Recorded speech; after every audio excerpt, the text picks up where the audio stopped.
Hey guys, welcome. We have a different segment today called Get to Know Your BSM Leader. And today's first leader is going to be none other than Andres. Hello, good to see you all. And so basically what we want to do with this segment is kind of get to know our TAMUK BSM leaders so that the viewers, you at home who are watching this, get to know a little bit about them. Maybe you've heard about our BSM, maybe you've heard little things here and there, but I really want to show you the people who have been obedient to God in these things, that have gone out and done the work, and I want you to know a little bit about their background, who they are, what they're about, maybe what their major is, because sometimes they're the unsung heroes that are being obedient to God. And so let's get to know Andres. Yeah, well, well, I'm open book, so it's not that hard. Yeah, I'm pretty sure most of you guys might know about Andres. We do talk about him a lot. Um, I know in different ways, but it's cool. So Andres, tell me a little bit about yourself. Tell the audience about where you're from, kind of how you grew up, why you chose Tamu. Yeah, totally. Okay, well, howdy y'all. Y'all already got my name. My name's Andres, Alberto Andres Boada. That's just the full bit of my name. Let's dive deep. Who am I? I'm a follower of Christ, first and foremost. I didn't start off that way. Well, I'm from a, let's start from the beginning. I'm from a small town called Alice, Texas. It's right down the road from Kingsville. It's about 30 minutes or so, so not too far away. I was born in Corpus and then raised in Alice. And so I only spent about 2 years in Corpus and then I was raised in Alice. And to answer your other question about why I chose Tamu, really, I followed a girl here. I know, right? Like, I'm just gonna be straight up and honest. I got into a relationship in high school, and she was coming here. Well, anyway, I that's why I came to Tamu. That's the honest reason. I could have gone to many different places, and my options were like diverse. But I counted all joy that I came here because this is where I found my relationship in Christ, and that is worth its weight in much more than whatever I could have achieved in the world. So I'm very grateful that I came here. Cool. Well, I know you said you came here because of a girl, but what is your major, and why did you choose that major? Well, my major is biomedical science with a focus in pre-med. And, I kind of coerced myself into believing that this would be a good institution for me just because, like, it is a small campus, and so you do stay focused on your studies, and there are good extracurriculars you can get into, and it does offer a few benefits like that. But really, part of the reason why I chose my major is because of I have a love for people and wanting to help them the best way I can. And I know how frightening it can be when you have a family member that's stricken with an illness and you feel like you have absolutely no control in helping them. You do not know what you're doing and it's just up in the wind. You want to help them, you love them, you see them there like without hope and just debilitated and you want to be there for them, but you have nothing you can offer. And that can be a horrible feeling. And so that's part of the reason why I wanted to go into this major of mine and want to help and love people. But I am thinking about switching majors, so my heart's been changing. So I know this comes up a lot with some of the students around here. Would you say this was something that you chose for yourself or something that your parents kind of pushed you into or maybe encouraged you to go into? What would you say about that? So for me, part of the decision making process I went through was I didn't have a lot of different exposure to jobs. And so from my perspective, it was like lawyer, doctor, like police officer, like the Halloween costume ideas. In my mind, I just didn't really have a wide scope of the different careers I could choose. And so doctor just seemed to be more in line with my nature and how I was. And for my parents more specifically, they've always been open to me doing whatever I wanted to do. Obviously, they just pushed for me to be successful whenever I did. And so they kind of held me to that standard of, yes, be whoever you want to be, but do so to the best of your ability. That's something they really emphasized. My dad, he cuts yards for a living, and he works for the city of Alice. So he does a very, like, humble, he has a humble upbringing, and he does work that's representative of that. But he's always shown me a hard work ethic, and he's drilled into my head to do a job right the first time. And so that's kind of the mindset that I've had towards that. My mother's an RN, so she works in the medical field, and so does her three sisters, and then so did her uncle. And I have a family line, if you would say, of people who work in the medical field. So that kind of also pushed me forward into wanting to go into that career path. Awesome. Well, on this, so speaking on leadership, right? Like, kind of getting to know our leaders here. What got you into leadership? Why did you want to decide to do leadership? I know that there's a lot of Christians in the world, thinking today maybe, again, different positions in church or whatnot, thinking that leadership might not be for them. But how did you get into leadership? So for me, it comes a little bit from my past and my new life in Christ. And so let me explain that a little bit. Before I became a Christian in high school, I was put in a lot of different leadership roles because I was in ROTC, junior ROTC, sorry, which stands for Junior Reserve Officer Training Corps.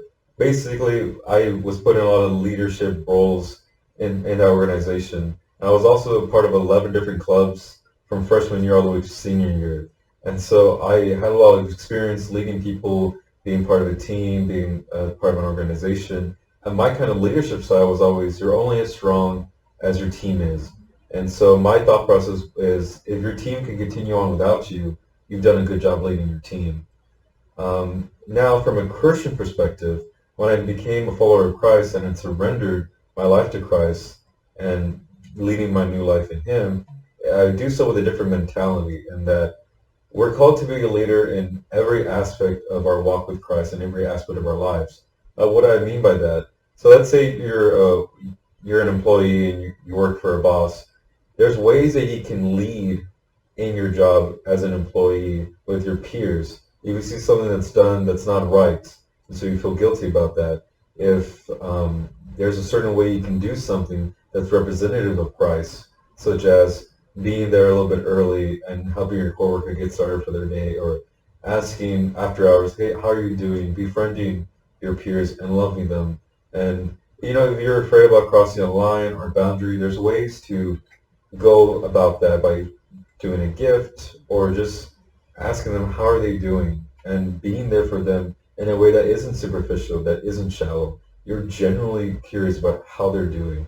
And there's people who struggle with being shy or having anxiety. You're very much called to be a leader too. Christ has given us all the Great Commission. Matthew chapter 20, verses 19 through 20, make it clear that we are called to go out and make disciples. And we don't do this alone because Christ is with us. And so when I'm trying to be a leader, when I'm looking out on the people around me and who I'm going to be around, I look for ways of how can I empower them to be a leader? How can I empower them to have the confidence to want to lead and be able to lead? Because we've all gone through different experiences before that have shaped us into who we are today with the amount of confidence that we have. And so if there's a person around you that's shy or it's difficult for them to talk with others, it may be because they've never been in that position before. They've never had to go out their shell like that. But if you're a follower of Christ, you're called to love people. I want to lead them to the truth of the gospel, because the gospel has saved your life. That's why you're a Christian. That's why you follow Christ. You have been saved through Him. You've been saved because someone loved you enough to tell you the truth. And now you're called to do the very same thing, even if it is uncomfortable. Because me and Mila can tell you, it costs something. There's sacrifices that are made to love somebody, to want to share the gospel with them. Yeah.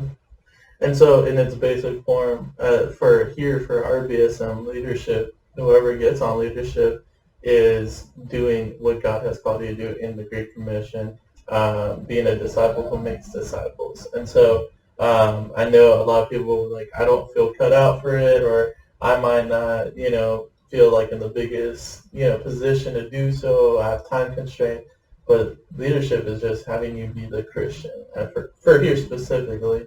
And so, Andres, this year has been a big, turnaround for a lot of people, not just the Christians, right? We see that we went through an epidemic and COVID, right? And so, how has that been for you in leadership while leading your Bible study, leading some guys? How has that been for you? What have been the struggles that you say you've seen? And right now we'll talk about some positives that we've seen. Gotcha. So the biggest negative thing that I've been seeing a lot is laziness. It's gotten so easy to be comfortable in your circle, in your bubble, and not go out and do things. Because you can always do it under the guise of, oh, I'm just trying to be social distancing. I'm trying not to put myself in harm's way, or I'm nervous about this and this and this reason, and I can't love people. I can't evangelize. I can't seek opportunities to be there for others because of such and such reason. There's always going to be an excuse, regardless of the time that you're living in as a Christian. Mm. And so it's our job as faithful men and women of God to constantly be reevaluating what we can be doing and how to be the most effective. And so if you genuinely have concern that I have a family member that if they're exposed to COVID, they're at a high risk of dying, then be wise about how you interact with others. Don't stop interacting with others. There's Zooms, there's other methods that we've been blessed with by being able to stay in touch with people. And I know Zoom fatigue is a real thing because I'll tell you, was very challenging and difficult to try to connect with people and stay connected with them purely through technology. As things are changing, as the campus is moving to being more open, it's a little bit easier now because we're able to meet with people, we're able to mingle, people are getting out of their shell more.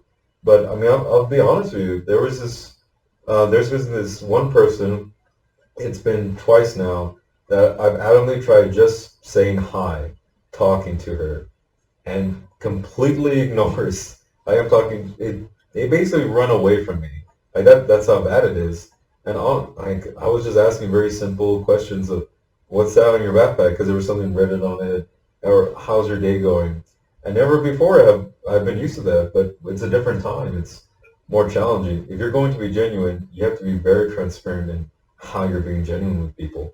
So, just keeping on with this before we go into the positive stuff, I want to ask, so people kind of peek into this, how has it been balancing school, ministry, and just everyday life? Like, how's it been? How have you been able to do that as a leader?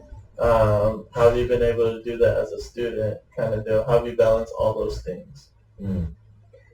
Well, from my perspective, a tool is as most useful as a tool is as most useful as available as it can be. So for instance, if I want to hammer in nails Monday, Tuesday, Wednesday, and Thursday, but the hammer isn't available for all those days, then it's not being a very effective or useful tool, right? It's the same mentality that I have when it comes to my schoolwork and ministry. If I don't have myself taken care of, then how effective am I going to be at loving the people around me and being there for them? And so what I do is I first get as much as I can do out of the way first in order to effectively minister and love the people around me. So basically, time management. And that's effectively what it comes down to. Having a set schedule that you set for the day and going about it that way. And especially with all these, for classes, um, you have to be on Zoom call or like Blackboard, whatnot, right? And so that's why you said Zoom fatigue was a big thing, a real thing. How's that transpired with your guys, knowing that they have to kind of balance out you, trying to lead them to Christ and balance out school? How's that been? Well, by the grace of God, they've been very effective in communicating with me. And so that's something that I've been seeing change a lot during this time is that people have now had more of a need to be effective communicators and to really talk out how they're busy, what they're going to be doing. And so by the blessing of the Lord, they've really just been communicating with me. I'm busy here, I'm busy there, but I can do this. I'm available here. Okay, let's run with that. If you're able to be used and you're able to be effective like that, let's go for it. What I've been seeing is men do really well with having a vision, but if you don't cast a vision with them, you don't give them some sort of goal or something to do that's achievable, then they're not going to have the willingness or the spirit to do it. Mm. Cool, cool. Well, what would you say have been some positive things that came out of you doing ministry during COVID? living life. Give us some background on that. So people have been more willing now to be in community. Let me explain a little bit. Because of people isolation, right? People putting themselves away from others. There very much is a need of us being a community. You know, that's a foundational thing. As Maslow's hierarchy of needs, we love people. People have a certain want and a desire to just talk, to know that somebody cares, that they're not alone. And so the BSM as a whole is representative of a community, a family, people who love each other. It isn't shallow. I've been a part of churches before that it feels superficial and shallow. Like it pains me to wake up to go to that church because it feels like people don't actually love me. That's what it was like at certain points in my life growing up in the different churches I would visit. It wasn't so here at the VSM, and it's not so for new people who come in. I've heard it time and time again of people who say, man, they really love each other. Look how they hang out, they mess around, they say stuff towards one another. They do so with the intention of loving one another. I can adamantly say that Milo is my brother. I can adamantly say that Joyce is my sister, and so on, whoever you want to say. I can look at them and I know what kind of relationship I have with them. I know where I stand with them. I don't have to guess if they love me or not because I know their intentions and it's what they've shown me. So I would say the community aspect has been something that's truly been shown because I don't know if you got into tell some of your viewers or not, but we've done different fundraisers for Alyssa, Lalo, and Adon, and we've shown through that community aspect that we are there for one another. People have donated their time, money, thoughts, and prayers. They've been there for each other. That's huge. We see the same characteristic in Acts. Cool. Well, in wrapping up, in our last question, what would you say has been a need, like maybe a couple of needs that you see here that we need here at the BSM, other than just money or things like that? What would you say? I'd say for people, one need that I've been seeing here is people needing to be more outspoken. And so what I mean by that is everybody has an opinion. Even if you think that you don't have something to add or share, I highly doubt that. If whether it's a good thing, a negative thing, a critique, it's okay to share a different perspective. In fact, it makes people feel like you're more engaged and that you're a part of the group. If there's only one or two people speaking, there's an issue. There's an underlying root that needs to be analyzed because we are all called to be leaders. And if you feel like there's something you can say but you don't say it, you've done wrong in the sense of not giving of yourself that perspective to other people. And it's an important part of any team that we get to see different perspectives and these different opinions are shared. And so if that need can be addressed, I'd be overjoyed. Cool. Well, thank you guys for being here with us. Again, we definitely want to encourage you to still continue to pray for our ministry and help our ministry in any way that we can. As you can see, with just one of our leaders, we try to take on as much as we can so that we could fulfill the Great Commission of what Christ has called us to do. And so if you guys have any questions, Andres will be available anytime during the day here at the BSM. And if you have questions from online, feel free to comment down below, and we'll catch you on the next one. Bye, guys. Bye bye.